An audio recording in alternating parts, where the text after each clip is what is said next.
Climate scientists, part of a group called Science Rebellion, protested at banks, corporate headquarters, and government buildings around the world. Several of the scientists were arrested and later released. Their message was clear: we are running out of time to prevent disastrous climate change effects. Here at GW, many students are finding their own ways to protest climate action on GW's campus and beyond.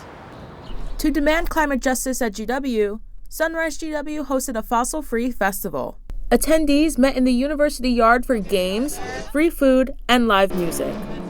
But the reason for the event was not overshadowed by cotton candy and popcorn. So we planned the Fossil Free Festival to be sort of like an enjoyable and celebratory way that the GW community and campus could show support for the No Fossil Fuel Money campaign.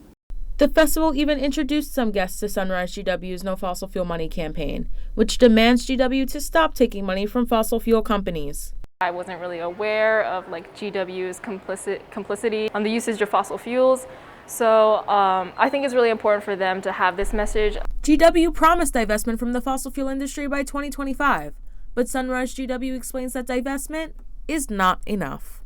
We know there's more that can be done, and this is a crisis that people are feeling the effects of every day. I think in terms of divestment, it was a huge success and a huge commitment on the behalf of GW to take climate action seriously and to acknowledge the part that the fossil fuel industry is playing in the climate crisis. Now we're just asking them to basically follow through on that commitment to climate action and to cut the final tie with the fossil fuel industry. Burning fossil fuels contributes to air, water, plastic, and oil pollution. Co-sponsoring organizations of the Fossil Free Festival say that this pollution is also affecting humanity's future. We decided to co-sponsor this event because climate justice and repro justice really go hand in hand. You can't parent a child in an environment you want if that environment is not safe. So it's really important that people who are repro justice advocates are also advocating for a cleaner environment. The source of GW's funding is concealed from its community. However, Sunrise GW has found that the institution's Regulatory Study Center has accepted money from Exxon and Koch Industries.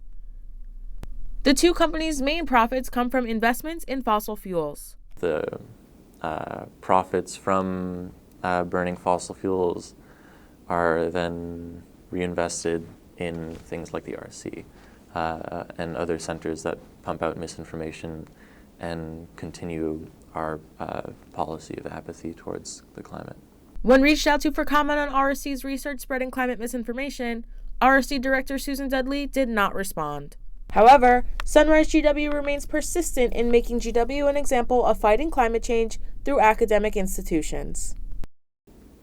As a school, we want to put forward this image of being really forward-thinking and being a leader among universities.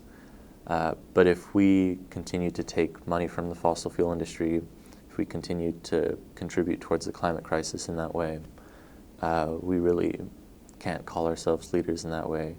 Like Science Rebellion, Sunrise GW sees climate change as a, quote, clear and present danger. However, GW, RSC, and the Sunrise Rebellion's targeted audiences have yet to publicly respond to the group's demands.